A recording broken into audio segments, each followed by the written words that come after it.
A government watchdog group noticed a surprising change to the mission statement for an organization within the EPA, and it's one that might come with some consequences. So if we can bring this up, you're gonna see the original mission statement on the left, the new one on the right, and you wanna pay attention to that top part where it says that the OST, that's the Office of Science and Technology, is responsible for developing sound science-based standards.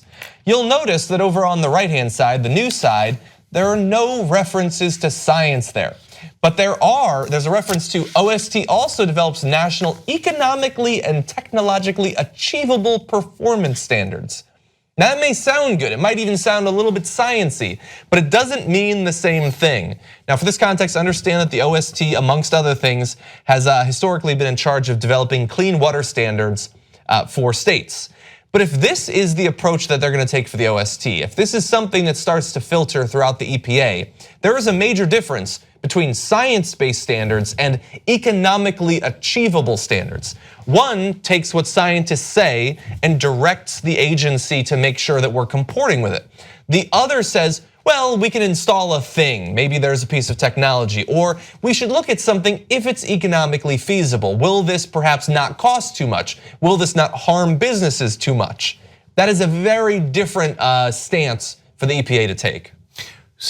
Three parts of this. One is, it's called the Office of Science and Technology, and they took out the part about science.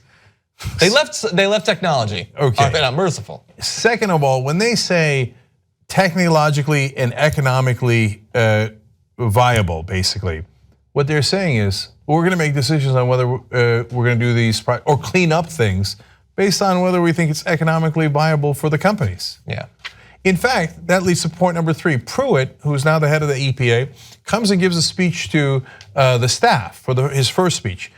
Does not mention public health once. This is the Environmental Protection Agency charged with protecting the public health. Doesn't mention it. Then he talks about stakeholders.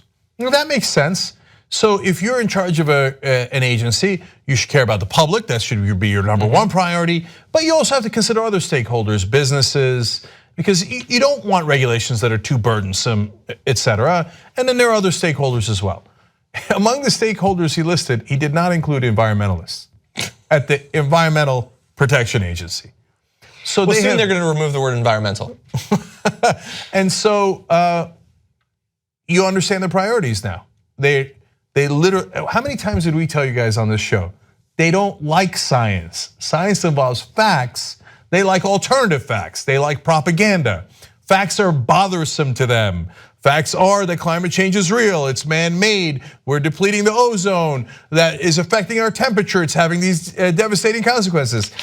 When the facts are inconvenient, you just leave them out. Yeah. When science is inconvenient, you just leave them out. That's who these guys are. So if you're an anti-science baboon and you think, oh no, me no like science, me no like facts, then great, vote Republican the rest of your life, okay? If you like science, well, the Republican Party is not for you. They just told you. Yeah. They literally took out science from the Office of Science and Technology. If you like some of the political stories we do on the show, you're gonna love Aggressive Progressive. Get that show just for members at tytnetwork.com/join.